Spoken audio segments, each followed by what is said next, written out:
The Pete Souza Show.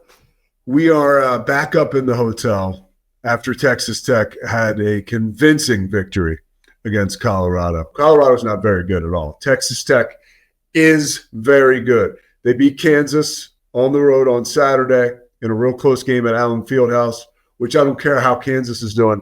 It's really hard to do that. And then, like I mentioned, they just blew Colorado out of the water tonight. Here is the scariest part about Texas Tech. Right now, I'm totally a victim of the moment. I feel like this is a team that should go to the Final Four. They're ranked 9th in the country right now, so it's not like there's no statistical information or data behind it. But I've got a couple names behind this as well.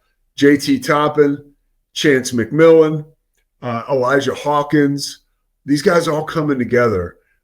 They're an amazing team. They've got Christian Anderson coming off the bench, a freshman from Atlanta, who you will definitely be hearing about as we get deeper into March in the NCAA tournament. And you're also going to hear about Kerwin Walton. You heard about him 3 years ago when he played for North Carolina and then went to the national championship. He was a member of that team and saw meaningful minutes.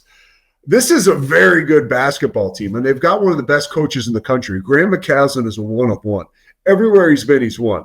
And maybe at Texas Tech, you could say he's one of two. He and Bob Knight are the only coaches in the history of Texas Tech to win 20 games in each of their first 2 seasons. I called the game with Scott Williams. Scott is my man. He was amazed at just how good Texas Tech was. It's the 3rd time I've had him this season. I think it was his 2nd. But, yeah, man, I'm telling you right now, Texas Tech means business. The only thing that could trouble them are injuries. And you had a point in time where Chance McMillan and Elijah Hawkins missed time. Darion Williams, I didn't even mention him yet. That guy's one of the best players, if not the best player on the team.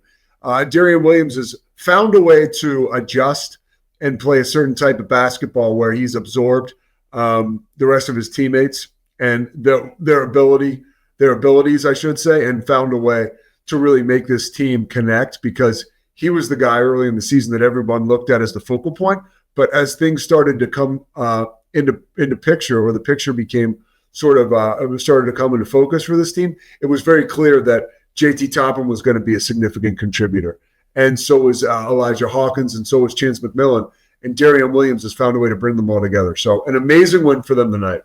Maybe not an amazing win, but they took care of business. But they clinched a bye to the 2nd round, or to the 3rd round. So they won't have to play on Tuesday of the Big 12 tournament, and they won't have to play on Wednesday of the Big 12 tournament. So Texas Tech will start their play on Thursday. As far as the Big 12 is concerned, 8 teams right now. Joe Lunardi has getting in. West Virginia winning last night on the road in Utah. A lot to be excited about if you're a Big 12 fan, and a lot to be excited about if you're a fan of Texas Tech or a fan of Baylor. It's March, and anything can happen. And the only downside to this really is, me personally, this has been my first year off of morning television, so I've been able to watch games like late into the night, and I'm going to really miss like the double headers, the triple headers that I've been able to watch on ESPN or CBS Sports Network that have been Big 12 basketball. Just another amazing season. I got one more game left, West Virginia and UCF on Saturday, so I'm looking forward to that.